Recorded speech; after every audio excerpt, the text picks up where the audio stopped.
जैसे कि हमारी परंपरा है, सबसे पहले हम भगवान कृष्ण की वंदना करेंगे।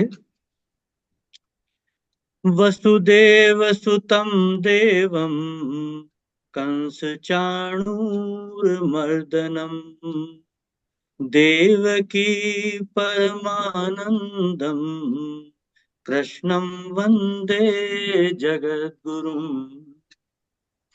यदा यदा हि धर्मस्य ग्लानिर्भवति भारत अभ्युत्थानमधर्मस्य तदात्मानं सृजाम्यहम्। एक बार फिर सद्गुरुदेव भगवान की जय। जय जय जय। और अब सद्गुरुदेव भगवान की मंगलाचरण प्रस्तुत करेंगे, उनकी वंदना, और एक बार फिर भगवान कृष्ण की भी वंदना। सच्चिदानंद रूपाय विश्वोत्पत्त्यादि हेतवे तापत्रय विनाशाय श्रीकृष्णाय वयं नुमः। ब्रह्मानन्दं परं सुखदं केवलं ज्ञानमूर्तिं द्वन्द्वातीतं गगनसदृशं तत्त्वमस्यादिलक्ष्यम् एकं नित्यं विमलमचलं सर्वधी साक्षीभूतम् भावातीतं त्रिगुणरहितं सद्गुरुं तं नमामि। बोलिए सच्चिदानंद सद्गुरुदेव भगवान की जय। जय। अब हमारे सत्संग की जैसे कि बहुत सुंदर परंपरा है, सर्वप्रथम एक मधुर भजन प्रस्तुत होगा, और उस भजन के लिए सादर आमंत्रित हैं परम आदरणीय गुरु बहन श्रीमती सरस्वती देवी जी।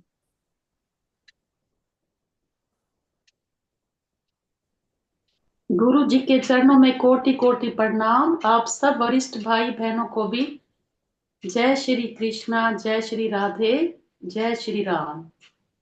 जय श्री राम। आज मिली है, ये मौका मिलता है कभी कभी जी। देखो देखो ये गरीबी का हाल है। कृष्ण के दर पे विश्वास लेके आया हूँ, मेरे बचपन का यार।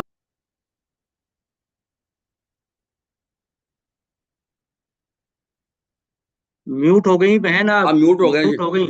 शुरू से कर लीजिए। शुरू से कर लीजिए, म्यूट हो गई। अच्छा अच्छा।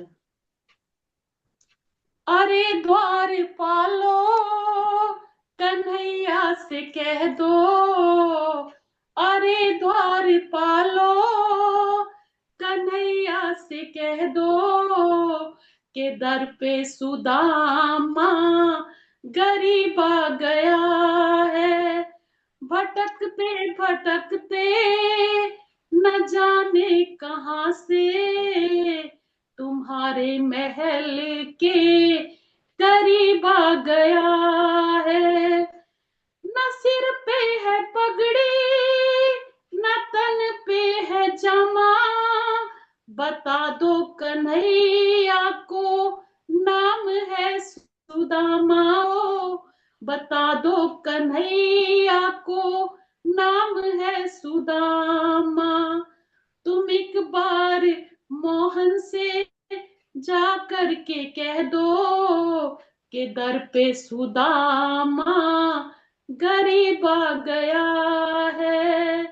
सुनते ही दौड़े चले आए मोहन लगाया गले से सुदामा को मोहन, सुनते ही दौड़े चले आए मोहन।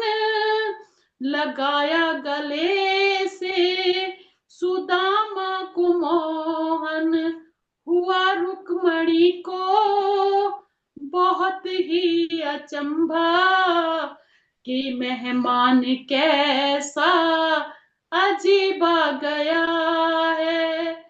बराबर में अपने सुदामा बिठाए, चरण आंसुओं से श्याम ने धुलाए। ओ चरण आंसुओं से श्याम ने धुलाए।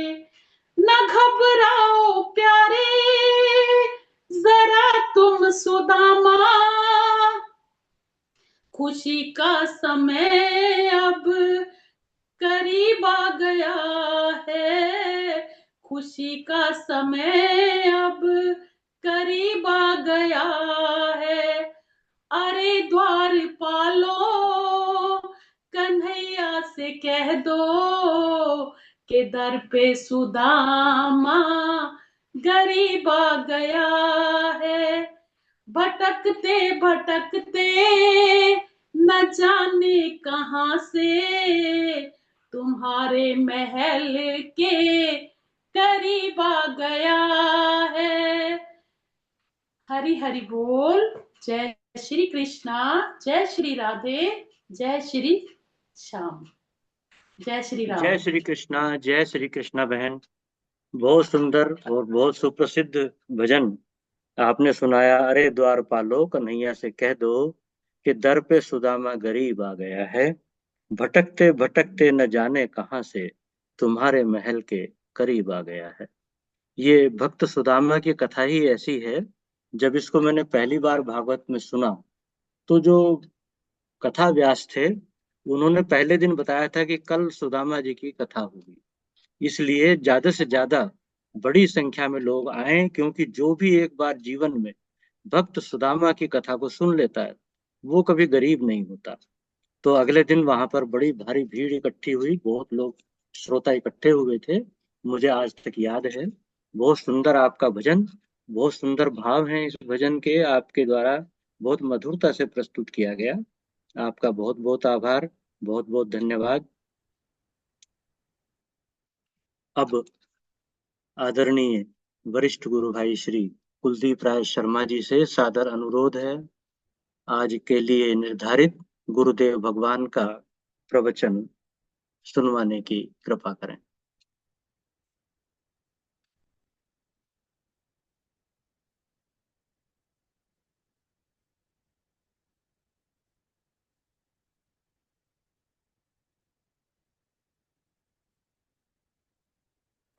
तुम मनुष्य हो तो वो गधा हो सकता है, तुम विद्वान हो वो मूर्ख हो सकता है, तुम बीमार हो ये स्वस्थ हो सकता है, तुम सुंदर हो ये असुंदर हो सकता है और होता है, लेकिन तुम ब्रह्म हो और तुम्हारे अलावा कोई और हो ये नहीं हो सकता।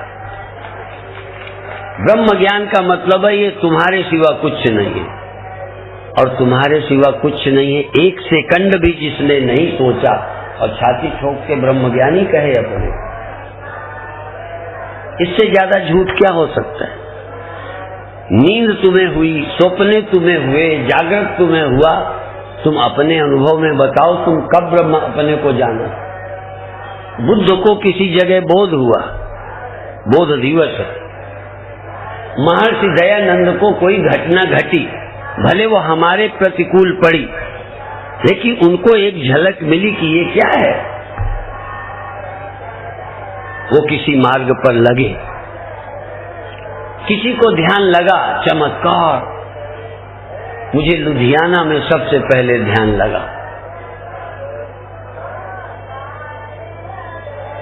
लुधियाना में इलायची गिर मंदिर, यदि मैं कहूं बोध दिवस तो नहीं कह सकता, पर विलक्षण अनुभव की शुरुआत का दिन इलायची गिर मंदिर लुधियाना का है। दूसरा दिन मेरा कपूरथले का सनातन धर्म मंदिर है।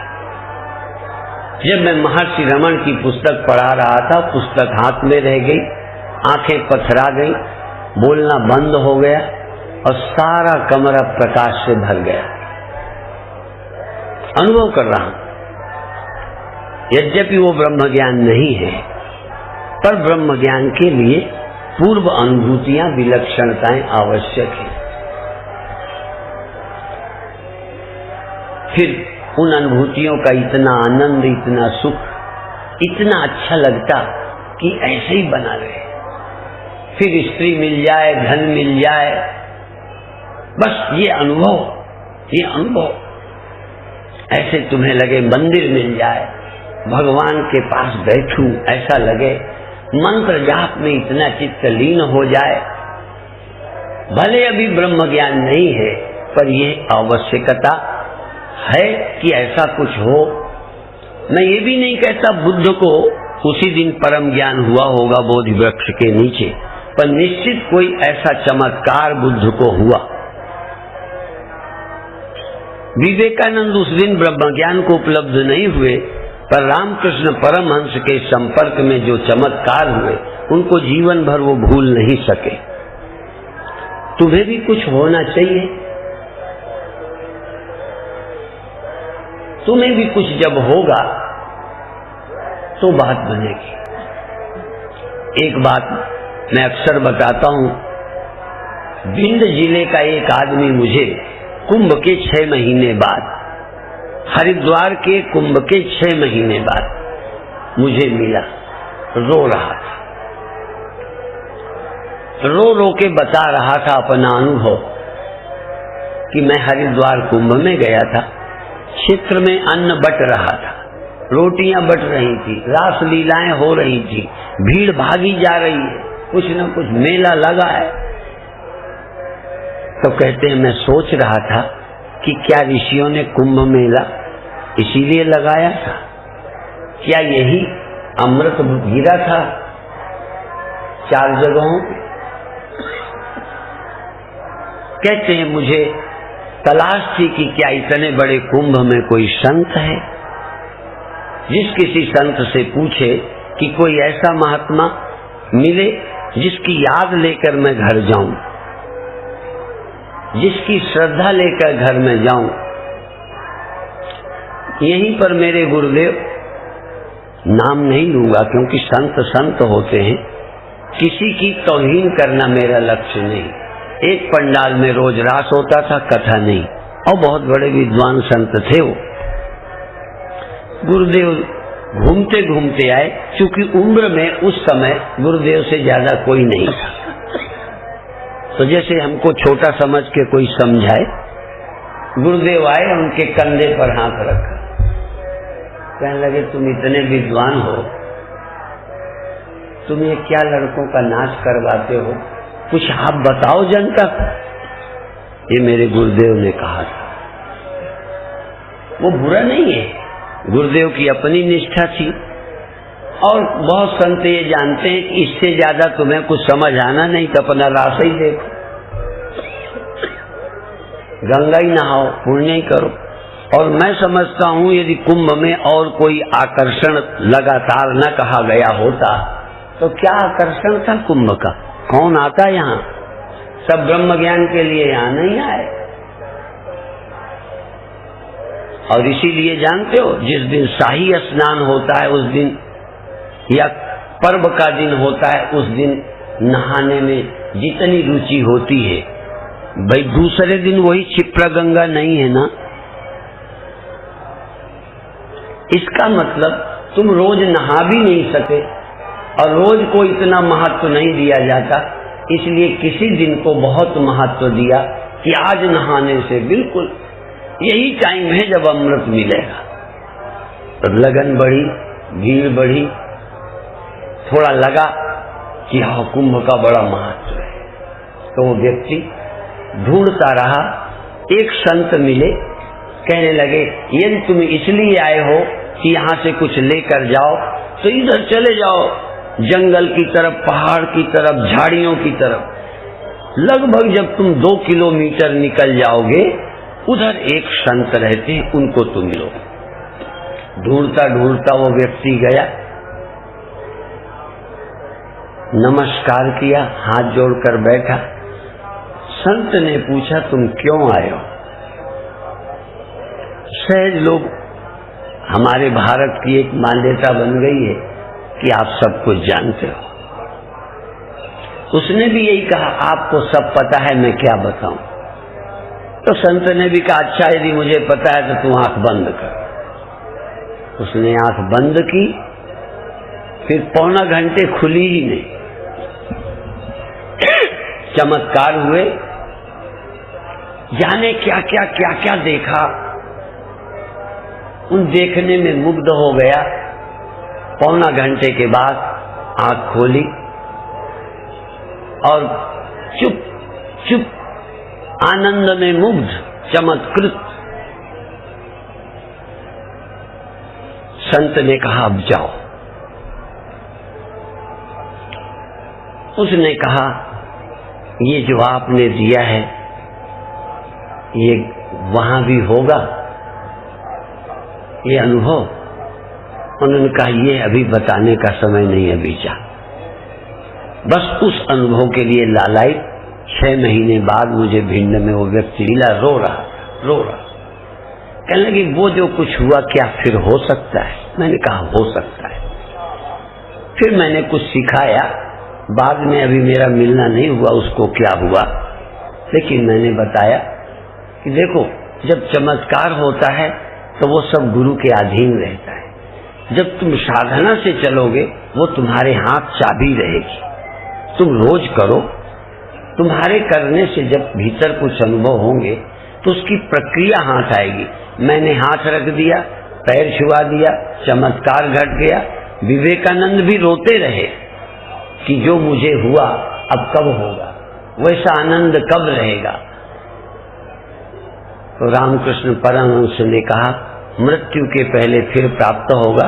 अभी तुमसे बहुत काम करवाने हैं, यदि अभी वो उपलब्ध होगा तो तुम बाहर फिर काम में नहीं लगोगे, ध्यान में ही मस्त बने रहोगे। बहुत लोगों का ध्यान लगता है तो घर छोड़ने को तैयार हो जाते हैं, पर किसी ज्ञानी का घर छुड़ाना लक्ष्य नहीं है। ज्ञानी नहीं चाहते तो तुम जिम्मेदारियां छोड़ दो, वो चाहते हैं कि जिम्मेदारियां निभाते हुए कुछ समय परमात्मा के स्मरण में लगाओ। तो एक तो साकारोपासना, सुन लो, साकारोपासना। यदि आपका मन किसी साकार देवी देवता गुरु पर लगता है तो बहुत सरल है, पर लगना आसान नहीं, क्योंकि श्रद्धा ही नहीं रही। रोज खंडन होता है, श्रद्धा नहीं टिकती। यदि तुमको एक ही बात सारी दुनिया ने बताई होती कि ये भगवान है तो तुम्हारा मन लगता। एक कहते हैं भगवान है, दूसरा कहता है पत्थर है। एक कहता है गंगा के नहाने से मुक्ति होती है, कहते मछली क्यों नहीं तरी।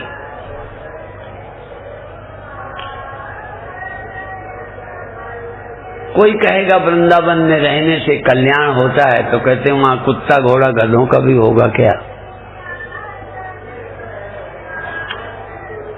एक कहेगा संत के दर्शन से पाप कटते हैं, दूसरा कहेगा तो क्या कुत्ता बिल्लियों को संत नहीं दिखते।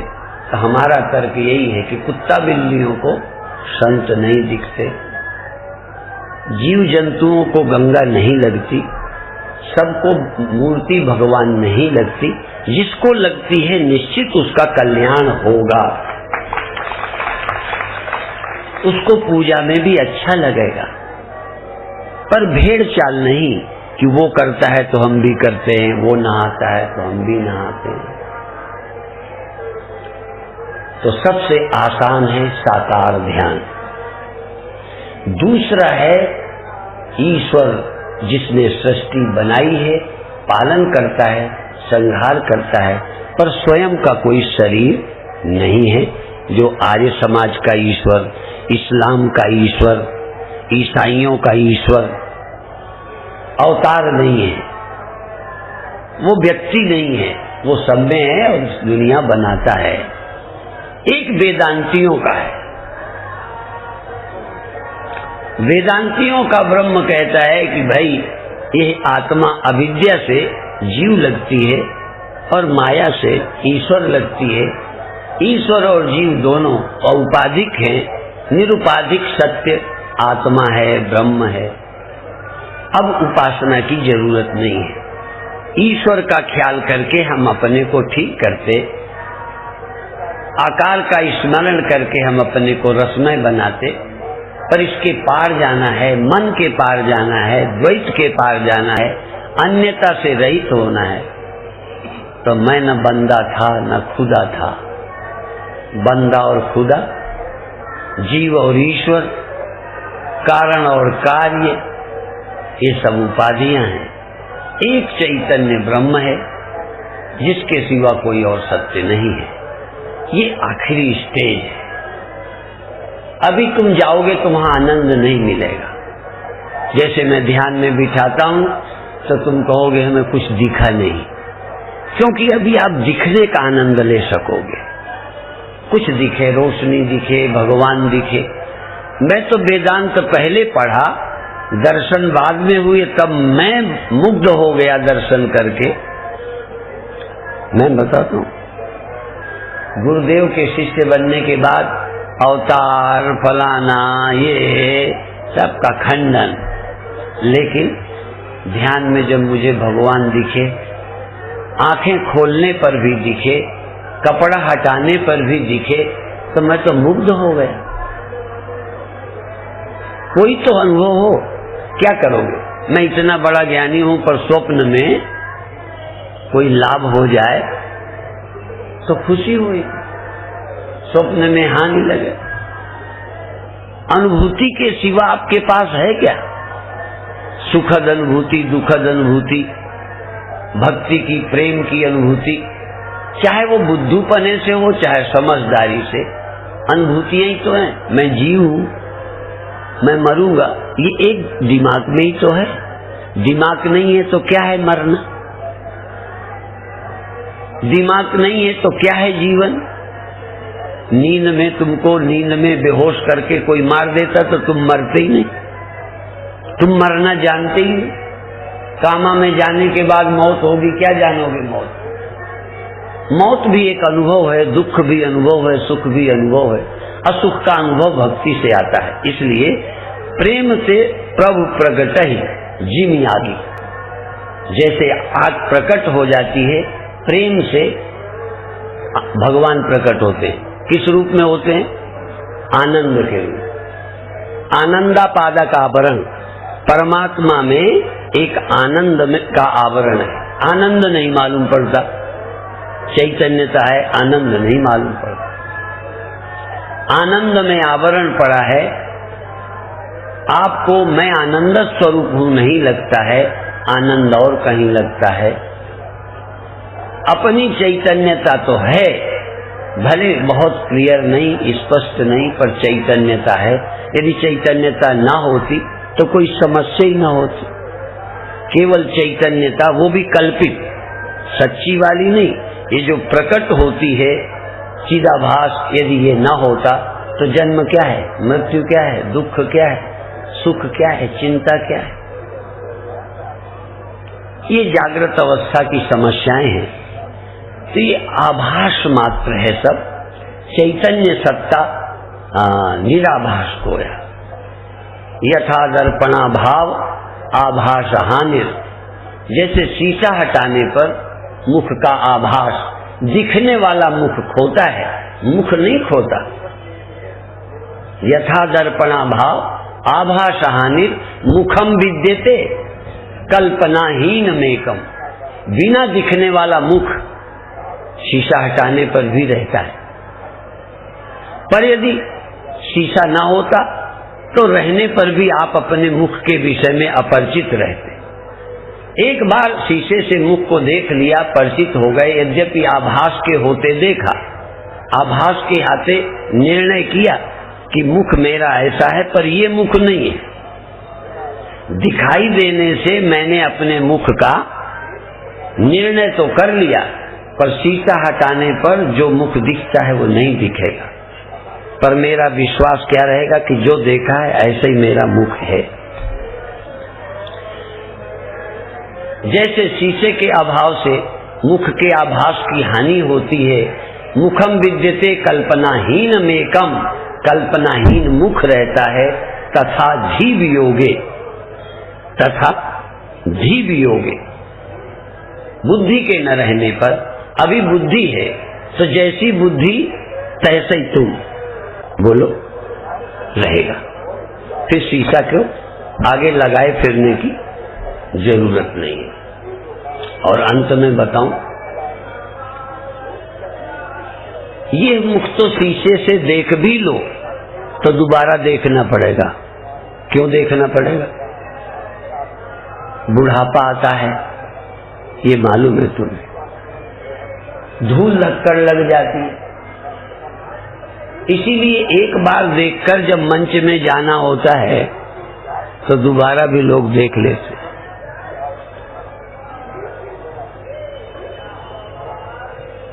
क्योंकि जो देखा है वैसे ही बना रहे जरूरी नहीं है, पर हमने जिसे देखा है इस बुद्धि द्वारा ठीक से, वो कभी भी चेंज होने वाला नहीं है।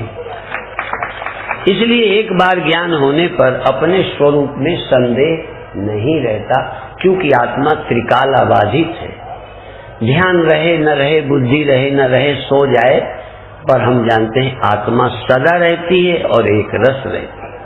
ये निश्चय मेरे अंदर आ जाएगा तो फिर काम करते हुए, व्यवहार करते हुए तुम मस्त रह सकते हो। दुख का कारण बाहर की पकड़ थी, वो पहले हटा ली, और अज्ञान महावाक्य से निकल गया, तत्वमसि प्रज्ञानम ब्रह्म अहम ब्रह्मास्मि अयम आत्मा ब्रह्म। 4 वेद, 4 महावाक्य,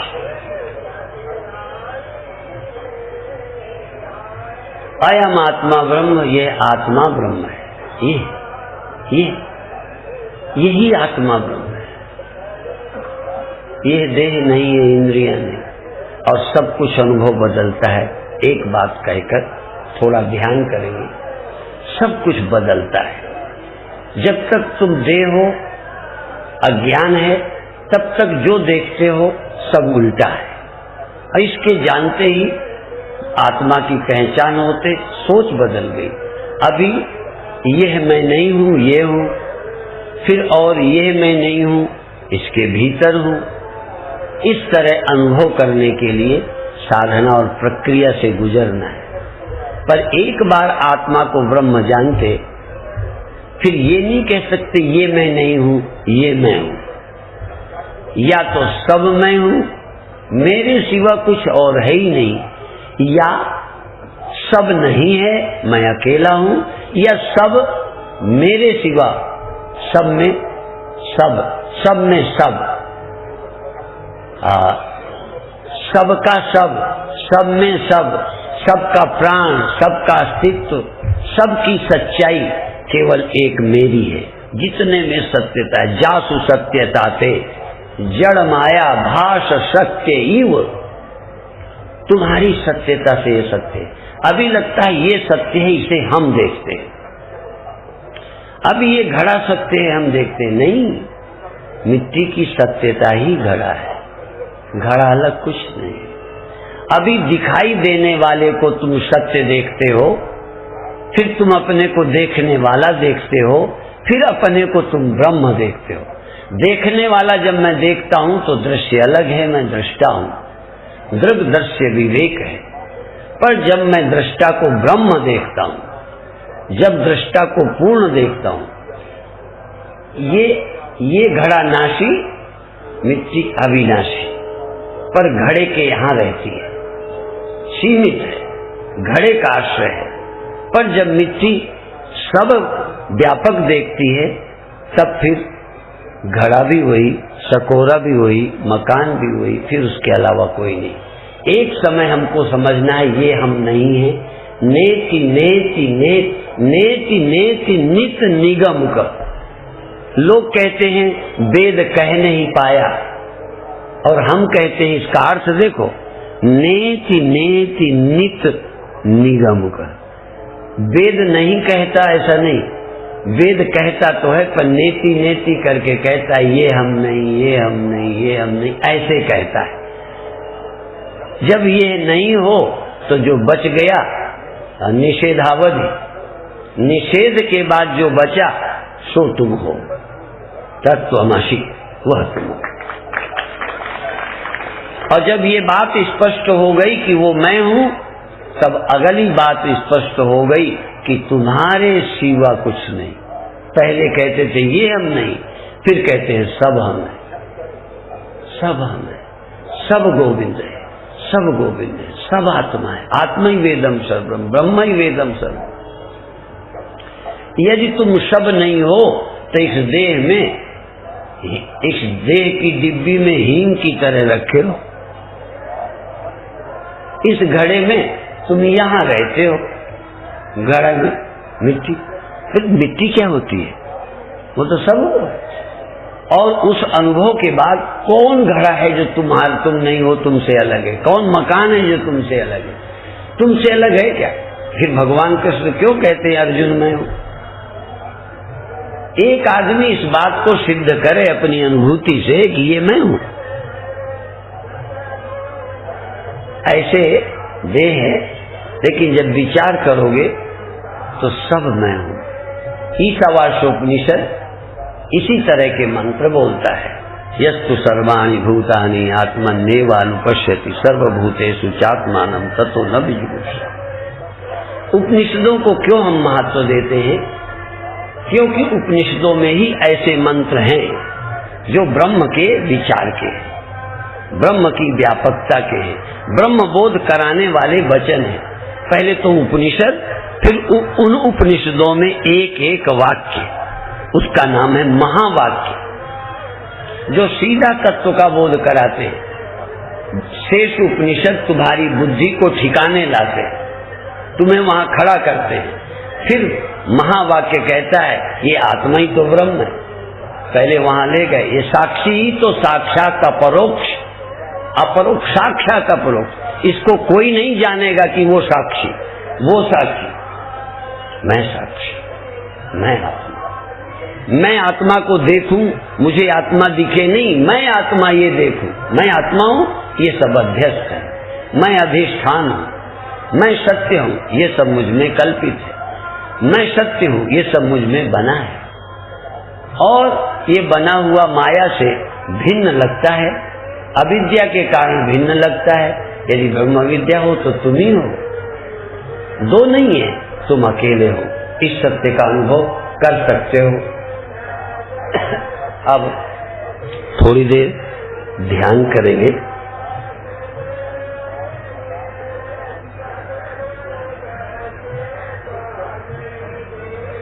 जरा अपने शरीर का पहले ख्याल करो, कहाँ दर्द है? पैरों में है, रीढ़ में है, सिर में है, कहाँ दर्द है? दर्द को ढूंढो, भगवान बाद में। दर्द को ढूंढो, और जहां दर्द हो उसको कैसे हटाओगे? चाय पी के? हाँ, जाता है, उससे भी जाता है। अच्छा, क्या करोगे? यहां यदि दर्द है तो दवा लेके? हाँ, यदि रोग जन्य दर्द है तो दवा खा के हटाओ। पर यदि बैठने का दर्द है, बैठे बैठे आपके पैर दुख रहे हैं, यदि दुख रहे हैं, वो तो तुम जानो दुख रहे हैं कि नहीं। दुख रहे हैं तो कैसे हटाओगे? एक तरीका कि उसको सुविधा प्रदान कर दो। जिस कारण से दर्द है उस कारण को हटा दो। चाय गर्म हुई है आग से, आग से अलग कर दो, थोड़ी देर बाद ठंडी हो जाएगी। दर्द एक आसन में बैठने से हुआ है, उस आसन का त्याग कर दो। जिस तरह बैठने से हुआ है वो पोज बदल दो। यदि इस कंधे पर आप भी बोझ रखे हो, कंधा दुख रहा है, तो अभी फेंको मत, इसको इस कंधे में धर लो तो राहत मिलेगी। थोड़ी देर बाद ये भी दुखेगा, दूसरा आसन भी दर्द करेगा, पर हो सकता है तब तक ध्यान ही लग जाए, हो सकता है तब तक नींद आ जाए। इसलिए कुछ देर विघ्न से बचे, इतनी देर दर्द ना रहे कि मैं ध्यान कर सकूं, प्रेम और भाव अंदर हो। जो भगवान के भक्त हैं वो भगवान के साथ, गुरु भक्त गुरु के साथ। और मैंने बहुत बार बताया, ये अभी बहुत अज्ञान काल की बात नहीं है, मैं अपने संस्कार की बात कहता हूं। शताब्दी में दिल्ली से बैठा और पैर लटका कर ऐसे करके, नाक में ऐसे करके हाथ जोड़कर बैठा। हाथ तो ऐसे थोड़ा भाव जगा और एकदम लगा मैं हरमंदर साहब में प्रणाम कर रहा हूं। मेरा ध्यान हरमंदर साहब गया और मैंने प्रणाम किया। अच्छा लगा। अब वो मन तो नहीं ठहरा, मन वहां से दुर्ज्ञाना चला गया। वहां मंदिर है पर वहां भी प्रणाम वैसे ही रहा। फिर मैं जलंधर भी जाता हूं, वहां देवी तालाब है, वहां भी मन गया, वहां भी प्रणाम। विषयांतर हुआ पर भावांतर नहीं हुआ, प्रणाम की भावना बनी रही। फिर हरिद्वार, वृंदावन, अयोध्या, काशी, बहुत जगह मन गया, पर 1.5 घंटे तक हाथ जुड़े रहे, आंख नहीं खोली, बस उसी श्रद्धा में, आनंद में डूबा रहा। यदि मेरे इतने प्रेम से, श्रद्धा से इतना सुख मिल सकता है कि एक आसन बदलने को मन नहीं हुआ, पोज नहीं बदला, तो आपके अंदर भी भाव जगे तो कुछ कर सकते हो। ये नहीं कि मैं जो कहूं उसका ध्यान करो, आप अपने इष्ट का ध्यान करो। यहां तक कोई मतभेद नहीं, इष्ट अलग अलग, उपासना पद्धति अलग अलग, लेकिन जहां पहुंचना है वो सत्य एक है, वो अनेक नहीं है। इसीलिए बीच में मत पंथ हैं, पहुंचने पर कोई मत पंथ नहीं है और सब मत आपको पहुंचाने में लगे हैं। ध्यान में ले जाते हैं, आनंद में ले जाते हैं, निर्विकारता में ले जाते हैं। नहीं भी तुम्हें ब्रह्म का ज्ञान हो तो काफी यात्रा हो चुकी, लगभग थोड़ा भ्रम बाकी रह गया, लगभग तय कर चुके। उपासना लगभग भगवान तक पहुंचा देती है, आनंद तक पहुंचा देती है। केवल उपनिषद वचनों से, महावाक्य आदि प्रमाणों से स्वरूप का निर्णय, संशय विपर्य रहित आत्मा का दृढ़ अपरोक्ष या आत्मा ब्रह्म की एकता, यही बाकी रह जाती है, जो गुरु के चरणों में बैठकर, किसी ज्ञानी गुरु के चरणों में बैठकर करनी पड़ती है। वो अपने आप नहीं होती। अब आप आंख बंद करें, आंख बंद करिए और आप अपने शरीर को अपनी जगह पर उठिए, नहीं जमीन से, पर ऊपर नीचे मुझे देख लें एक बार। अपनी जगह ऐसे हिलते रहिए, ऊपर नीचे, आंख बंद रखिएगा, ऊपर नीचे। नहीं है समझ आया तो एक बार मुझे देख लें।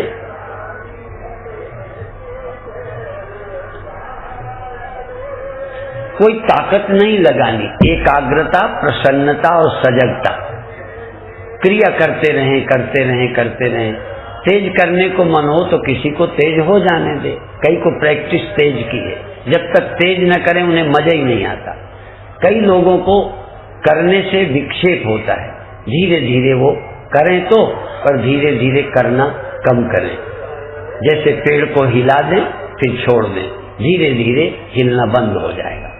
तो आप धीरे धीरे पहले हिलाएं, ऊपर नीचे, ऊपर नीचे, ऊपर नीचे हिलाते रहें।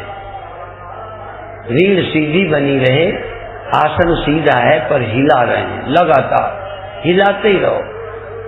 देर तक हिलाने में क्या हो जाएगा? आनंद से हिलाइए, प्रेम से हिलाइए, जब तक थकिए नहीं हिलाइए, बल्कि थकान चली जाए, दर्द चला जाए, प्रेम प्रकट हो जाए। श्रद्धा पूर्वक क्रिया करते रहें, करते रहें, करते रहें, धीरे धीरे। जैसे आपको स्प्रिंग लगा दी, धीरे धीरे ऐसे लगेगा जैसे आप हनुमान हो गए, जैसे हल्के हो गए, उड़ सकते हो। करते करते करते शक्ति बढ़ेगी, ऊर्जा जागृत होगी, आनंद प्रकट होगा। लगेगा मैं दिन भर उछल सकता हूं। धीरे धीरे धीरे प्रसन्नता, उत्साह, जैसे हंसी का कोई आसन करते हो, आप प्रसन्नता जगाने की क्रिया करो, एकाग्रता बढ़ाने की क्रिया करो। प्रसन्नता बढ़े, एकाग्रता बढ़े और सजगता, होश होश होश होश।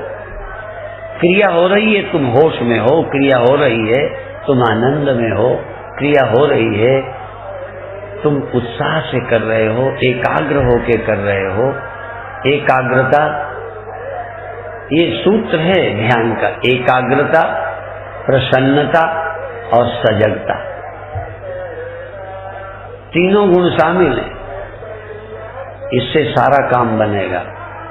प्रसन्नता बढ़ाते जाओ, एकाग्रता बढ़ाते जाओ, सजगता बढ़ाते जाओ, होश होश होश। धीरे धीरे सब खो जाए पर प्रसन्नता, एकाग्रता और होश न खोए। दिया जला लिया, माचिस फेंक दी, पर दिया अब जल रहा है। ये माचिस है, जो कर रहे हो ये समझो दिया जला रहे हो। प्रेम का दिया, श्रद्धा का दीप, सजगता का दीप जगा रहे हो। बहुत अच्छे। आप इसी तरह क्रियाशील रहेंगे। सहयोग के लिए गीत या कोई ध्वनि चलेगी, उस ध्वनि के साथ भी आप हिलते रहें, सजग रहें, प्रसन्न रहें। अंदर बिल्कुल जागे, जिसे सब कुछ पता है, हो रहा है, उसके आप दृष्टा हैं और आनंदपूर्ण दृष्टा हैं, सजग दृष्टा है, एकाग्र है, मस्ती में है। अभी हम केवल तटस्थ नहीं हैं, आनंद में डूबे हैं, प्रसन्नता प्रकट करें। अभी हम बाहर के भोग के बजाय भक्ति का, ध्यान का आनंद लें। ध्यानानंद, भजनानंद, अखंड आनंद। अभी तो आनंद प्रकट करें, नीरस होके साधना नहीं करनी। बहुत अच्छे।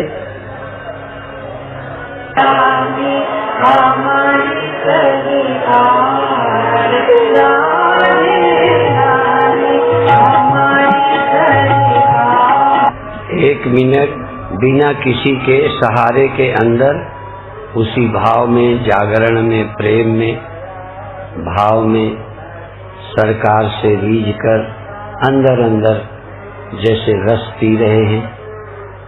जैसे कहते गगन गुफा में भरी है गनौजी, पी पी संत भय मग्न।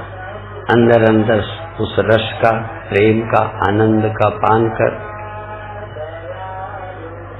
यदि इस तरह रसपान का अवसर आपको मिल जाए तो बाहर का ये जो रसपान करते हो ये कुरस है।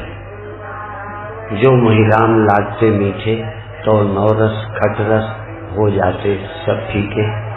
और फिर भ्रम निकाल कर, भ्रमों से फिर अंत में छुटकारा पाकर, कांटा कांटे से निकाल कर निष्कंटक आत्मराज्य प्राप्त कर सकते हो। अभी यही समाप्त करते हैं।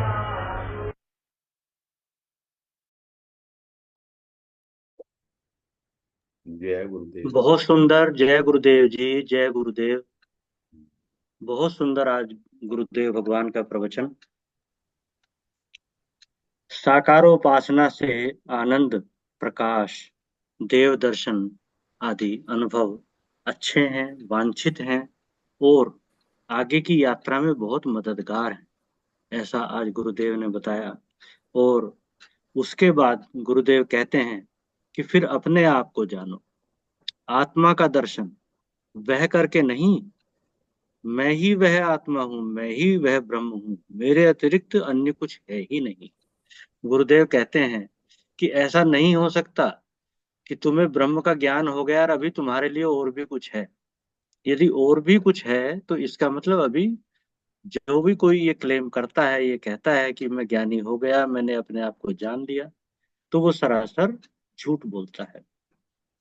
हाँ, आपके अतिरिक्त तो कुछ नहीं बचा, तो उसी को कहते हैं देहाभिमाने गलिते। अब देह का अभिमान, देहाभिमान, मैं देह नहीं हूं, ये तो बहुत पहले से आदमी जान जाता है, लेकिन वो मैं देह बनकर ही जीता रहता है। वो देहाभिमान का गलना नहीं होता है। वो देहाभिमान का गलना और ज्ञान का उदय होना एक साथ होता है। और ध्यान के लिए भी आज गुरुदेव ने बड़ा सुंदर सूत्र बताया, एकाग्रता, प्रसन्नता और सजगता। ये तीनों उपस्थित रहनी चाहिए, इन तीनों को बढ़ाते रहना है क्रिया करते हुए, तो वो ध्यान है और वो लाभकारी है और आपको आगे की यात्रा में अग्रसर कर देगा। अब विशेष कुछ न कहकर, समय भी काफी हो गया है, मैं आज के प्रवचन पर अभिव्यक्ति के लिए सादर आमंत्रित करता हूँ श्री कमल किशोर पांडे जी। जय गुरुदेव। जय गुरुदेव जी, जय गुरुदेव। परम श्रद्धेय ब्रह्म स्वरूप श्री गुरुदेव भगवान के चरणों में दंडवत प्रणाम और इस मंच से जुड़े सभी गुरु बहनों एवं भाइयों का सादर नमन। गुरुदेव प्रवचन का कल का दूसरा पार्ट है। महर्षि दयानंद को जब शिवरात्रि के दिन जब मूर्ति पर वहां शिवलिंग के ऊपर चूहा चढ़ा तो उन्हें ये शंका हुई ये शंकर भगवान नहीं हो सकते। तो उस दिन उन्हें आत्मबोध तो नहीं हुआ, लेकिन आत्मबोध की तरह वो निकल पड़े। फिर गुरुदेव अपनी कहते हैं कि लुधियाना में सबसे पहले ध्यान लगा, विलक्षण अनुभव हुए, शुरुआत हुई, और उसके बाद फिर एक बार कपूरथला में सनातन धर्म मंदिर में गुरुदेव बताते हैं कि महर्षि रमण की पुस्तक में पढ़ा रहा था, उसमें पुस्तक हाथ में रह गई, आंखें पथरा गई, बोलना बंद हो गया, सारा कमरा भर गया। गुरुदेव कहते हैं मैं अनुभव कर रहा हूं। साथ में ये भी कहते हैं यद्यपि ये सब ब्रह्म ज्ञान नहीं है, लेकिन ब्रह्म ज्ञान के लिए पात्रता होने के लिए जो उससे पहले जो अनुभूतियां होती हैं, जो विलक्षण अनुभूतियां होती हैं, शरीर में जो क्रियाएं होती हैं, तो वो सब आवश्यक होती हैं। तब वो रास्ता मालूम पड़ता है कि यही रास्ता ब्रह्म ज्ञान तक हमें ले जाएगा और ये रास्ता सही है, और हम उसके करीब पहुंच भी गए। क्योंकि उन अनुभूतियां जो होती हैं उनका आनंद सुख बहुत होता है, और लगता है कि ये भी आनंद खत्म न हो, ये सुख हमें मिलता ही रहे, ऐसे ही बना रहे। जबकि संसार में स्त्री मिल जाए, धन मिल जाए, ये हमें अनुभव जो अगर होता है, तो इसकी जगह ऐसे अनुभव होने लगे कि हमें मंदिर मिल जाए, हम ऐसा कोई हो जो हम भगवान के पास बैठे, मंत्र जाप में हमारा चित्त लीन हो जाए। तो गुरुदेव कहते हैं ये भले ही ब्रह्म ज्ञान नहीं है, क्योंकि वो भक्ति का है, लेकिन अभी ये आवश्यकता हमें है कि हमें पहले ब्रह्म ज्ञान से पहले ऐसा कुछ तो हो कि जो हमारा मन तो कहीं लगे, साकार में लगे। फिर कहते हैं कि बुद्ध को चमत्कार हुआ, बोध तो बाद में हुआ, उसके पहले उन्हें चमत्कार हुए। फिर स्वामी विवेकानंद जी की बात कह रहे हैं कि जब रामकृष्ण परमहंस के संपर्क में जब आए और उन्होंने अपनी उन्नत शक्तिपात किया, उनके ऊपर जब उन्हें स्पर्श किया तो चमत्कार उनके हुए, और वो जीवन भर उन चमत्कारों को नहीं भूल सके। हालांकि उस दिन वो ब्रह्म ज्ञान को उपलब्ध नहीं हुए, लेकिन गुरुदेव ये कहना चाहते हैं, इसका कुल निष्कर्ष यह है कि जैसे गुरुदेव को इतनी ये चमत्कार हुए, तो तुम्हें भी कुछ होना चाहिए, और तुम्हें भी जब कुछ होगा, यानी हमें जब कुछ होगा तब बात बनेगी, तो तब तक बात बनने वाली नहीं है, क्योंकि ये अनुभव पहले से ही हमें मालूम पड़ने लगेंगे।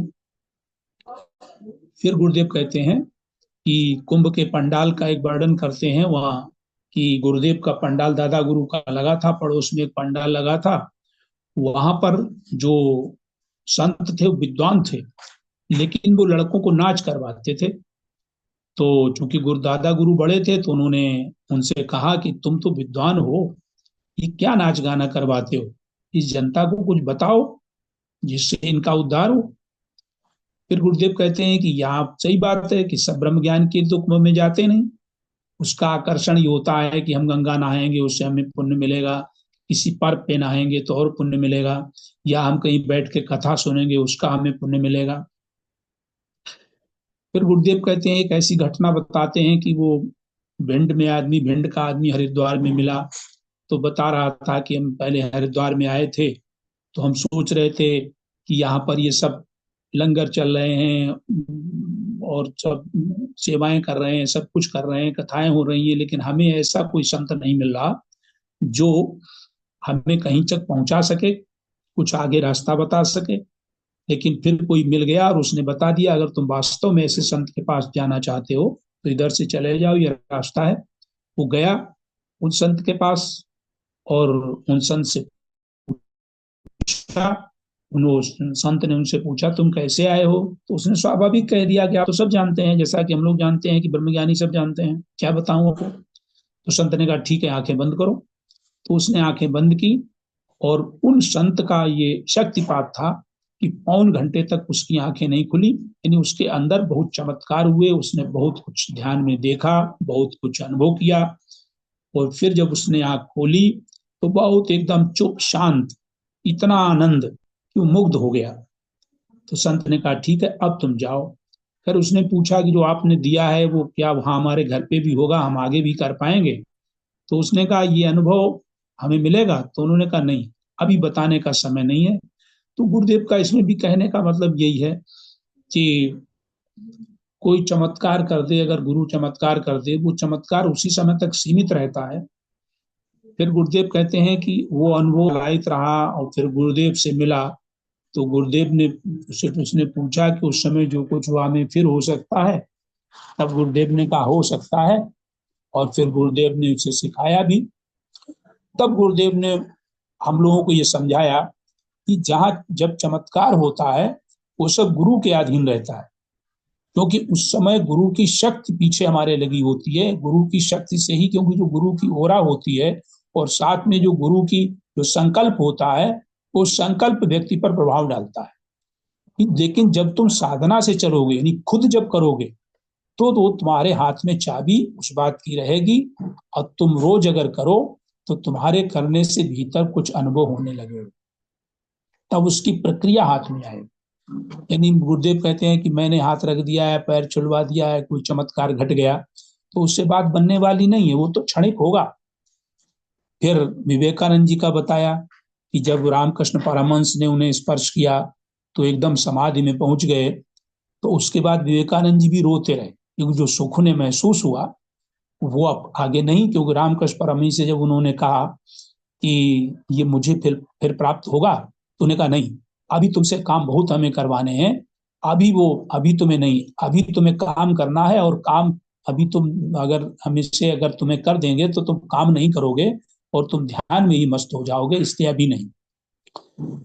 फिर गुरुदेव कहते हैं कि दो बताते हैं उपासनाएं, एक साकार उपासना, यानी मन किसी साकार देवी देवता या गुरु पर लग जाए, इसी को भक्ति योग कहते हैं। और भक्ति योग इसी में तो सरल है कि वहां पर हमको एक आलम्ब मिल जाता है, एक ऑब्जेक्ट मिल जाता है जिसपे हम अपने को, मन को और इंद्रियों को और बुद्धि को केंद्रित करते हैं। तब वो गुरुदेव कहते हैं इस साकार देवी देवता गुरु अगर है तो बहुत सरल, क्योंकि सामने ऑब्जेक्ट है। लेकिन लगना आसान नहीं है। क्योंकि लगना का क्यों आसान नहीं है? लगना इसलिए आसान नहीं है कि हमारी वहां श्रद्धा है कि नहीं, या हम वहां पर केवल सकाम भाव से गए हैं कि फूल पत्ती और थोड़ा वो दक्षिणा और जो कुछ फल वगैरह चढ़ाए चढ़ोए और उसके बाद हमने हाथ जोड़े, और चूंकि मन में हमारी श्रद्धा नहीं है या उतनी लगन भी नहीं है, तो ऐसा नहीं। फिर गुरुदेव साथ में ये भी कहते हैं कि लोग ऐसा भी है कि अगर किसी की श्रद्धा है भी तो भी लोग खंडन करते हैं, क्योंकि एक को तो जो गया बेचारा उसको तो मूर्ति में भगवान लग रहे हैं, तब तक दूसरा कहता है कि तुम कहाँ चक्कर में पड़े हो, ये तो मूर्ति थोड़ी है, ये तो पत्थर है, ये भगवान है ही नहीं। लेकिन गुरुदेव कहते हैं कि जिसको वो मूर्ति न लग करके भगवान लगते हैं, अगर उसका दृढ़ निश्चय इस बात में है तो उसका निश्चित कल्याण होगा। क्यों? कि उसको पूजा करने में भी अच्छा लगेगा, उनको निहारने में भी अच्छा लगेगा, उनकी आरती करने में भी अच्छा लगेगा, उनको भोग चढ़ाने में भी अच्छा लगेगा। फिर गुरुदेव कहते हैं कि दूसरी जब कहते हैं कि निराकार उपासना के लिए एक ईश्वर है जिसने सृष्टि बनाई है, जो पालन करता है, जो इसका संहार करता है, उसका कोई शरीर तो है नहीं, जो अवतार नहीं है, वो व्यक्ति नहीं है, लेकिन पर वो दुनिया बनाता है। ये दूसरे हैं, जैसे एक तो पहले जो गुरुदेव ने बताया वो सगुण साकार वाली बात, यहाँ पर सगुण निराकार वाली बात। और तीसरी आती है जो वेदांती है, जो निर्गुण निराकार है। तो वेदांतियों का जो ब्रह्म है निर्गुण निराकार, ये है कि ये आत्मा अविद्या से जीव लगती है और माया से ईश्वर लगती है केवल एक सत्ता, चाहे वो आत्मा कह लें, वो स्वरूप हमारा। तो अविद्या से तो वो जीव है, यानी जब ये शरीर के अंदर जो उपास्य, वो एक उपासक है, उपास्य ब्रह्म है, और शरीर से जो है वो जीव है, और शरीर न रहे तो वही ब्रह्म हो गया, और माया से ईश्वर लगती है। यानी ईश्वर और जीव ये दोनों उपाधियां हैं। निरुपाधिक सत्य क्या है? निरुपाधिक सत्य में इसकी कोई उपाधि नहीं, वो आत्मा है, ब्रह्म है, वहां उपासना की कोई जरूरत नहीं, वहां जरूरत है ज्ञान की। फिर गुरुदेव कहते हैं कि क्या अंतर है कि ईश्वर का ख्याल जब हमें आता है तो ईश्वर का ख्याल करके हम अपने को ठीक करते हैं, क्योंकि आकार का स्मरण करके हम अपने को रस में बनाते हैं। यद्यपि ये भी सबको संभव नहीं है। गुरुदेव कहते हैं कि कहना तो सरल है, लेकिन यद्यपि सरल है लेकिन सबके बस की बात नहीं, कठिन बहुत है। क्योंकि उस साकार के या आकार के स्मरण हमें अगर करने से अगर हमें रस नहीं आता तो फिर कुछ नहीं है। और रस तभी आएगा जब हम उसमें डूब जाएंगे, जब हमें पूरी श्रद्धा होगी, पूरी भक्ति होगी। लेकिन गुरुदेव कहते हैं वेदांत के मामले में इसके भी पार जाना है, क्योंकि मन के पार जाना है। वहां पर तो मन और इंद्रियां वो कर्ण सापेक्ष हो रहा है, वो कर्ण निरपेक्ष नहीं हो रहा है। वहां पर मन से हम देख रहे हैं, बुद्धि को उसमें लगाए हैं। जैसे भगवान कृष्ण गीता में कहते हैं कि मई बुद्धि में निवेश है, मई मन आदस तो मम बुद्धि में निवेश है, मुझ में ही मन को लगा, मुझ में ही बुद्धि को लगा। अगर ये भी लग जाए तो भी बड़ी बात है, क्योंकि वहां जब लगने लगेगा तो हमें वहां आनंद आने लगेगा। भले ही क्षणिक आनंद हो, कुछ कम आनंद हो, लेकिन आनंद तो आने लगेगा भक्ति योग में। लेकिन ब्रह्म ज्ञान में, वेदांति के हिसाब से ब्रह्म ज्ञान में हमें इसके भी पार जाना है, मन के भी पार जाना है, क्योंकि वहां द्वैत है। हम है, हमारे सामने भगवान की मूर्ति है, और यहां पर हमें अद्वैत में जाना है। फिर गुरुदेव कहते हैं कि मैं न बंदा था न खुदा था, यानी बंदा और खुदा, जीव और ईश्वर, कारण और कार्य, ये सब उपाधियां हैं। एक चैतन्य से ब्रह्म है, और जिसके सिवा और कोई सत्य ही नहीं है। सत्य तो सत्ता ही है, बाकी तो ब्रह्म सत्यम जगत मिथ्या, यानी सब झूठा है, केवल ब्रह्म ही सत्य है। लेकिन वो आखिरी स्टेज है, और उस स्टेज तक पहुंचने के लिए जैसे कहीं मंजिल अगर दूर है तो एकदम मंजिल नहीं मिलती, उसके पहले सारी प्रक्रिया के मतलब यह है कि मन बुद्धि अहंकार चित्तानिनाहम, और फिर पूरा ही बताया है आज गुरु शंकराचार्य ने कि सबसे पहले मन नहीं, बुद्धि नहीं, चित्त नहीं, अहंकार नहीं, और भी गुरु ने शिष्या न भूमि न व्योमा न आकाश हूं न सम, कुछ भी मैं नहीं हूं। तो सिर्फ एक चैतन्य ब्रह्म है जिसके सिवाय और कुछ भी सत्य नहीं है, क्योंकि ईश्वर ने जो बनाया है वो सब कारण है और कार्य है, वो आखिरी स्टेज है। तो लेकिन कहते हैं गुरुदेव, इसलिए कहते हैं गुरुदेव, लेकिन अभी तुम अगर जाओगे तो तुम्हें आनंद नहीं मिलेगा। क्यों आनंद नहीं मिलेगा? क्योंकि आनंद हमें तब आएगा जब हम उस स्टेज पर पहुंच जाए। अभी तो हमें जो है उसमें साधना में लगने का, ये भी हटाना है, ये भी हम नहीं है, ये भी हम नहीं है, ये भी हम नहीं है, तो इसमें हमको मेहनत करनी है। इसमें रस नहीं अभी आएगा, इसमें तो मेहनत करनी पड़ेगी। लेकिन धीरे धीरे धीरे धीरे जैसे ही आगे हम बढ़ेंगे तो हम जो है उसमें फिर धीरे धीरे रस आने लगे। जैसे कोई ध्यान करने बैठता है तो मैं तो समझता हूँ जो करते हैं उनका कुछ न कुछ थोड़ा बहुत तो अनुभव रहा होगा कि धीरे धीरे धीरे धीरे आनंद आने लगता है। जब वो क्षणिक आनंद होता है कुछ समय के, लेकिन धीरे धीरे बढ़ता जाता है क्रम से करते करते। फिर गुरुदेव कहते हैं अभी तो ध्यान में कुछ दिखने का आनंद ले सकोगे। कोई बात आगे रोशनी दिखे, यानी हमें कुछ दिखे, रोशनी दिखे, भगवान दिखे, कोई गुफा दिखे, पहाड़ दिखे, पर्वत दिखे, कुछ भी दिखे तो उसका हमें आनंद होगा। लेकिन कहते हैं, फिर अब गुरुदेव अपनी बात बताते हैं। गुरुदेव ने अपने अनुभव बहुत आज साझा किए हैं कि मैंने वेदांत तो पहले पढ़ा था, लेकिन दर्शन बाद में हुए, और दर्शन ऐसे हुए कि साक्षात गुरुदेव कहता मैं वट वृक्ष के नीचे लेटा था और चादर उड़े हुए था, और मुझे राम और लक्ष्मण एक डाल पे पैरेलल बैठे हुए दिखाई पड़े, तो मुझे समझा शायद सपना हो रहा है, लेकिन मैंने वो चादर हटा के देखा तो खुली आंखों से मुझे दर्शन हो रहे थे। तो गुरुदेव कहते हैं मैं तो मुग्ध हो गया वो दर्शन करके। फिर कहते हैं कि एक बार मुझे जब मुझे भगवान ध्यान में दिखे, तो आंखें खोलने पर भी दिखे, कपड़ा हटाने पर वही ध्यान ही में दिखे लेटे, तो मैं इतना बड़ा ज्ञानी हूं। पर स्वप्न में अगर कोई लाभ हो जाए, ये बात वही गुरुदेव उस दिशा की तरफ मोड़ रहे हैं कि जो ज्ञान योग से गुरुदेव ने आगे बढ़े थे, लेकिन भक्त योग वाले भी, वो भी ऐसा हो सकता है कि स्वप्न में अगर भगवान दिख जाए, यानी स्वप्न में अगर लाभ हो जाए तो खुशी तो होगी, और स्वप्न में अगर हानि हो जाए तो दुख तो होगा ही होगा। यानी अनुभूति के, इसको गुरुदेव इस रूप में कह रहे हैं कि अनुभूति के सिवाय हमारे पास है क्या? अनुभूति होते होते ही हमारे अंदर चमत्कार होने लगेंगे। तो सुखद अनुभूति होगी, दुखद अनुभूति होगी, भक्ति की अनुभूति होगी, प्रेम की अनुभूति होगी। अब कहते हैं कि चाहे वो बुद्धूपने से हो और चाहे समझदारी से हो, अगर बुद्धूपने से होगी तो वो होगी, न होगी बराबर है, तो उससे कुछ आगे बढ़ना तो है नहीं, कुछ मिलना तो है नहीं। कि समझदारी से अगर इस अनुभूति होती है तो वो कल्याणकारी होगी। और गुरुदेव कहते हैं कि मैं जीव हूं, मैं मरूंगा, ये क्या है? ये जीवाध्यास तो है, ये दिमाग ही में तो है। अगर दिमाग नहीं है तो मरना क्या है, जीवन क्या है? कुछ है ही नहीं। मौत का अनुभव, सुख का अनुभव, दुख का अनुभव, ये भी सब भक्ति से भी आता है।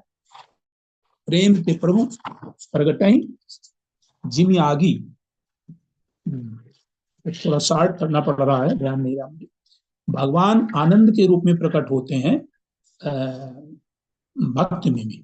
फिर गुरुदेव कहते हैं यदि चिदाभास न होता, अब है सब चिदाभास की खेल, अगर चिदाभास न होता, यानी सूर्य का अगर किरणों का अगर प्रतिबिंब न बनता, तो फिर कुछ मालूम ही नहीं पड़ता, सारे नहीं मालूम पड़ता। हमारे अंतःकरण में जो चेतन का आवास पड़ता है, इसी से जन्म मृत्यु दुख सुख चिंता ये सब आवास मात्र है। तो ये सब इन्हीं से जो है वो चैतन्य सत्ता जो है वो निराभास है।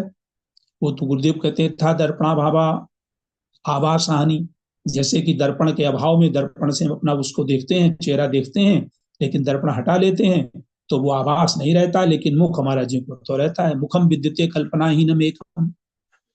फिर गुरुदेव कहते हैं कि एक बार ज्ञान होने पर अपने स्वरूप में संदेह नहीं रहता।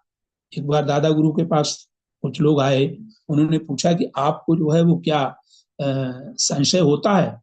तो उन्होंने कहा किस अर्थ में? व्यावहारिक अर्थ में तो संशय होता है कि हमको पता नहीं ट्रेन मिलेगी कि नहीं मिलेगी, या जहां हम जा रहे हैं वहां पर किस समय पहुंच पाएंगे, लेकिन ब्रह्म है या नहीं है इस बारे में मुझे कोई संशय नहीं। तो वही गुरुदेव कह रहे हैं कि एक बार ज्ञान हो जाए तो फिर संदेह नहीं रहता, क्योंकि आत्मा त्रिकाला बाधित है। ध्यान रहे न रहे, बुद्धि रहे न रहे, सो जाए, लेकिन हम जानते हैं कि आत्मा सदा रहती है और एक रस रहती है। यानी निश्चय, फिर इस निश्चय के बाद हम काम करते हुए भी, व्यवहार करते हुए भी हम उसी ब्रह्म ज्ञान में ही स्थित रह सकते हैं, ब्रह्मलीन रह सकते हैं, मस्त रह सकते हैं। फिर गुरुदेव कहते हैं कि दुख का कारण तो केवल बाहर की पकड़ है, वो पहले पकड़ हटा ली और फिर महाभाग्य से अज्ञान निकल गया, तब तो मच प्रज्ञानम ब्रह्महम ब्रह्मास्मि से। फिर गुरुदेव कहते हैं कि सब कुछ बदलता है, जब तक तुम देह हो ये अज्ञान है, यानी जब तक जो देखते हैं वो सब उल्टा है, यानी यहाँ सब उल्टा है। जो ब्रह्म सत्य है वो हमें असत्य लगता है, और जो जगत मिथ्या है वो हमको सच लगता है। फिर गुरुदेव कहते हैं चार्ट में कि ये हम अपने को देखने वाला वो था इसमें कि जासु सत्यता ते जड़ माया, जासु सत्यता ते जड़ माया, यह भास सत्य मोह सहाया, यानी उसी के आभास से, वही चिदाभास की बात हो रही थी, उसी के आभास से जो जड़ माया है यह हमको सत्य भास रही है, जबकि सत्य है नहीं। फिर गुरुदेव कहते हैं कि अभी लगता है दो सत्य हैं, कि इसे हम देखते हैं या अभी ये घड़ा सत्य है, हम देखते हैं मिट्टी की सत्यता ही घड़ा है। फिर गुरुदेव कहते हैं कि ये घड़ा विनाशी है, मिट्टी अविनाशी है, लेकिन वो सीमित घड़े का आश्रय है। पर जब मिट्टी को सबको सब जगह अपने को व्यापक देखती है, तब घड़ा हो, सकोरा हो, मकान हो, सब वही, उसके अलावा और कोई होता ही नहीं है। फिर गुरुदेव ने कहा नेति नेति नेति, निगम कहे, लोग कहते हैं वेदों ने कहा नहीं, वो कहते हैं वेद कहते हैं कि नेति ना इति ना इति ना इति, हम नहीं, ये हम नहीं, ये हम नहीं, ये हम नहीं। जब ये नहीं, तो जब है ही नहीं, तो कहता है निषेध के बाद जो बचता है, निषेध के बाद जो बचता है वो तुम हो, तत्तुमसि। जब ये बात स्पष्ट हो गई, वह तुम हो, तत्तुमसि, तब अगली बात स्पष्ट हो गई कि तुम्हारे सिवा कुछ नहीं। पहले कहते थे हम नहीं, फिर कहते सब हम हैं, आत्मा वेदम सर्वम, ब्रह्म वेदम सर्वम। फिर गुरुदेव के ईशावास्य उपनिषद का बताते हैं सूत्र, यस्तु सर्वाणि भूतानि आत्मनि एव अनुपश्यति, यानी जो सभी प्राणियों में, भूतानि सभी आत्मनि एव, अपने आत्मा को ही देखता है, और सर्वभूतेषु आत्मन, और सभी आत्माओं में, सभी भूतों में अपनी आत्मा को देखता है। वो तत्वोनुविजुषते, वो किसी से घृणा नहीं करता, वो किसी से द्वेष नहीं करता। उपनिषदों में ब्रह्मबोध कराने वाले वचन है। फिर गुरु ध्यान कराते हैं, यदि ध्यान बाद में शुरू किया, लेकिन यहाँ पर ध्यान की बात कह करके शरीर में ख्याल करो, कहाँ दर्द है उसको कैसे हटाओगे, रोग जन दर्द से दवा खा के हटाओ, बैठे बैठे पैर दर्द है तो सुविधा प्रदान कर दी, एक आसन में बैठने से तो आसन बदल दिया, एक कंधे से बोझ अगर लग रहा है तो कंधा बदल दिया, दूसरी बोझ फेंकना नहीं है दूसरी जगह। फिर गुरुदेव कहते हैं कि अपनी बात फिर बताते हैं, इसमें अपने अनुभव कई बताए, और ये अनुभव ये इसलिए बताते हैं कि ज्ञान योग तो अपने आप में सर्वश्रेष्ठ है ही, लेकिन गुरुदेव कहते हैं कि भक्ति योग भी अपने में बहुत श्रेष्ठ है। शताब्दी में जा रहा था, दिल्ली से बैठा तो पैर फैला लिए और कुछ मन आया तो नाक के आगे से हाथ करके जोड़ लिए, और मन हरमंदिर साहब में चला गया, वहां भी प्रणाम हुए। फिर उसके बाद वहां अच्छा लगा, फिर मन नहीं ठहरा, मन लुधियाना गया, वहां मंदिर में प्रणाम किया, और तमाम जगह गया, फिर वहां प्रणाम किया, यानी फिर हरिद्वार, वृंदावन, अयोध्या, काशी, यानी जहां जहां गुरुदेव का मन गया वहां, यानी विषयांतर तो हुआ लेकिन भावांतर नहीं हुआ। अब बताइए कितनी गहरी निष्ठा इस तरह की जब हो जाती है, तब व्यक्ति का कल्याण होता है, कि विषयांतर होने पर भी आपका भावांतर न हो। फिर गुरुदेव कहते हैं अंत में, हाँ 1.5 घंटे तक हाथ जुड़े रहे, आंख नहीं खोली। आप समझ लो, 1.5 घंटे आंख जुड़ रहे हुए समाधि की अवस्था थी, उसी श्रद्धा में, उसी आनंद में डूब गया। यदि मेरी इतनी श्रद्धा से हमें सुख मिल सकता है, तो एक भी आसन बदलने का मन नहीं हुआ, ऐसे यदि आप में अगर भाव जगे तो आप भी ऐसा कर सकते। फिर गुरुदेव कहते हैं इष्ट सबके अलग अलग हैं, उपासना पद्धतियां अलग अलग हैं, लेकिन जहां हमें पहुंचना है वो सत्य तो एक ही है, चाहे वो कर्म योग से जाया जाए, चाहे भक्ति योग से जाया जाए, चाहे वो ज्ञान योग से जाया जाए। बीच में मतपंथ है, लेकिन पहुंचने पर बाद में मतपंथ नहीं है, पहुंचाने तक है। और नहीं भी तुम्हें, अगर फिर कहते हैं अगर तुम्हें नहीं भी ब्रह्म का ज्ञान हो पा रहा है, तो अगर तुम यहां तक पहुंच गए हो कि 1.5 घंटे तक हाथ जुड़े रहे या 1.25 घंटे तक आंख न खुले, तो काफी यात्रा आपकी हो चुकी है, थोड़ा भ्रम बाकी रह गया। यानी उपासना लगभग लगभग भगवान तक पहुंचा देती है, आनंद तक पहुंचा देती है। केवल उपनिषद वचनों से महावाक्य जो हैं, अयम आत्मा ब्रह्म, अहम ब्रह्मास्मि, प्रज्ञानम ब्रह्म, यदि इन इन प्रमाणों से स्वरूप का निर्णय और संशय, यानी संशय विपर्य रहित आत्मा का अगर दृढ़ अपरोक्ष या आत्मा ब्रह्म की एकता, ये केवल बाकी रह जाती, वो वही त्रिगुणातीत वाले अवस्था है, तुरीयावस्था है, जो किसी ज्ञानी की गुरु के चरणों में ही बैठकर करनी पड़ती है। जैसा कि गीता में भी आया है कि परिप्रश्नेन सेव्या उपदेक्षन्ति ते ज्ञानम ज्ञानिस तत्व दर्शना, यानी ऐसे ज्ञानी गुरु के पास जाओ, ब्रह्म ज्ञानी के पास, जो जिसके पास बैठो, प्रणाम करो और श्रद्धा से उससे पूछो, तो वो तुम्हें वो वहां तक पहुंचा देगा। इन्हीं शब्दों, फिर गुरुदेव ध्यान करा रहे हैं, वो चूंकि विषय नहीं है, तो इन्हीं शब्दों के साथ में विराम लेता हूँ। जय गुरुदेव, बहुत समय हो गया। जय गुरुदेव जी, जय गुरुदेव। बहुत सुंदर आपने पूर्ण अभिव्यक्ति आज के उपदेश पर प्रदान की। आपका बहुत बहुत धन्यवाद, बहुत बहुत आभार। बहुत सुंदरता से आपने सभी भावों को गुरुदेव के जो कुछ भी वो बता रहे हैं अपने प्रवचन में उसको व्यक्त किया। बहुत धन्यवाद आपका, बहुत आभार। और अब आदरणीय गुरु भाई श्री सीएम सिंह जी से सादर अनुरोध है कि आज के इस सुंदर सत्संग को विश्राम देने की कृपा करें।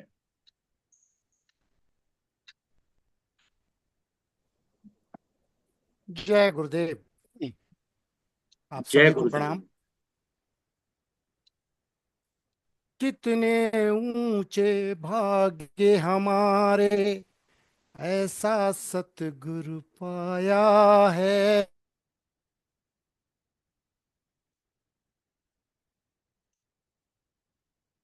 सर म्यूट हो गए आप। म्यूट हो गए आप। और लाइट तो जलाओ, लाइट भी नहीं जल रही है आपकी। म्यूट हो गए साहब। शीतल छाया है।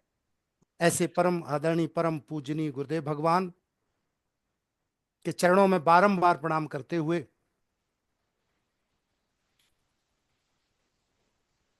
परम पूज्य गुरुदेव भगवान के पावन चरणों में प्रणाम करते हुए विश्राम की ओर।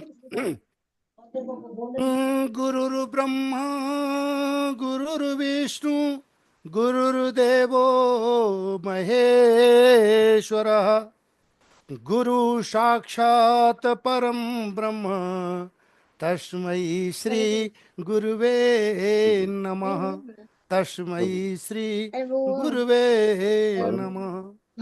सर्वे भवन्तु सुखिनः सर्वे सन्तु निरामया परम ब्रह्म बोला तुम भी यही बोलो। माँ कश्चित् दुख भाग भवेत्। प्रेम से बोलिए सदगुरुदेव भगवान की जय।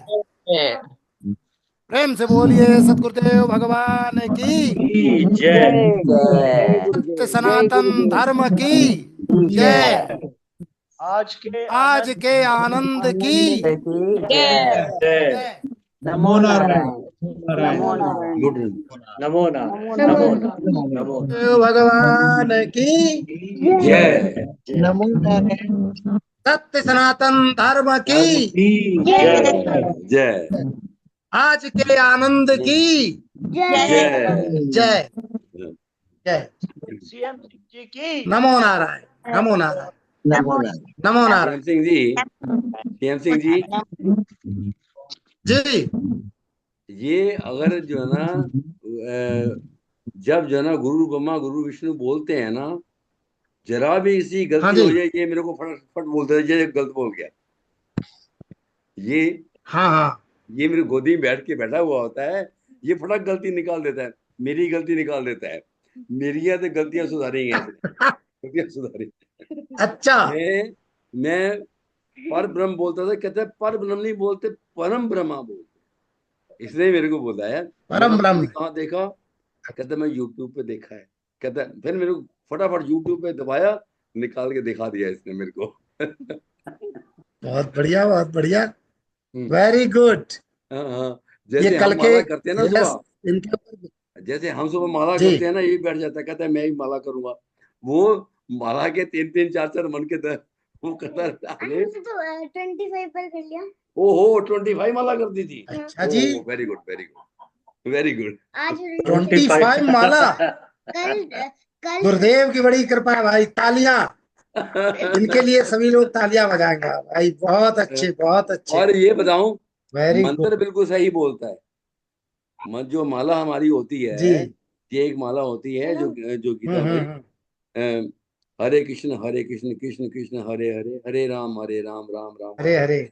ये माला मंत्र वही बोलता जी। है, लेकिन माला वो बोलते बोलते एक मन का नहीं, कई मन के आगे कहता है ऐसे ऐसे करता हूँ। Very good very good. बहुत बढ़िया। Very good. कल इसको बोला खाना खा लो, बहुत सुंदर। कल इसको बोला खाना खा लो, कहता है खाना बाद में खाऊंगा, पहले माला करके आता हूँ। अरे वाह कुलदीप जी, ये बहुत भाग्यशाली हैं कि आपके घर में एक ऐसी आत्मा। ये सोल जो है ना, journey, soul is on its journey. Soul जो है, हर आत्मा जो है अपनी जर्नी में है। तो ये बहुत बड़ी यात्रा करके बहुत कुछ पाने के बाद आई है। बोल के देखो जो हम लोग अब पा रहे हैं वो ये इनको पहले मिल चुका है। अब इसे सुनिए, यही कहता गुरुदेव बोल की के कृपा है। वसुदेव सुतं देवं कंसुचानरमर्दनं देवकी परमानंदं कृष्णं वंदे जगद्गुरु। Very good. अरे वेरी गुड वेरी गुड। बहुत और बढ़िया गुरु बहुत सुंदर। बढ़िया। बहुत बढ़िया बहुत बढ़िया। ब्रह्मा गुरुर्विष्णु गुरुर्देवो महेश्वरा गुरुर् साक्षात् परम ब्रह्म तस्मै श्री गुरुवे नमः। गुरुवे नमः। वाह, बहुत सुंदर बहुत सुंदर। और ये मेरी बहुत एब्सेंस अच्छे में ना, बहुत अच्छे। ये मेरी एब्सेंस में प्रोग्राम भी हैंडल कर सकता है, जूम हैंडल कर लेता है ये। बहुत बढ़िया, बहुत बढ़िया। ओके जी, जय वेरी गुरुदेव, नाइस, जय वेरी गुरुदेव, नाइस। जय जय गुरुदेव। जय गुरुदेव, जय जय गुरुदेव, जय गुरुदेव। जय गुरुदेव, जय गुरुदेव, जय गुरुदेव, गुरुदेव। जय जय गुरुदेव।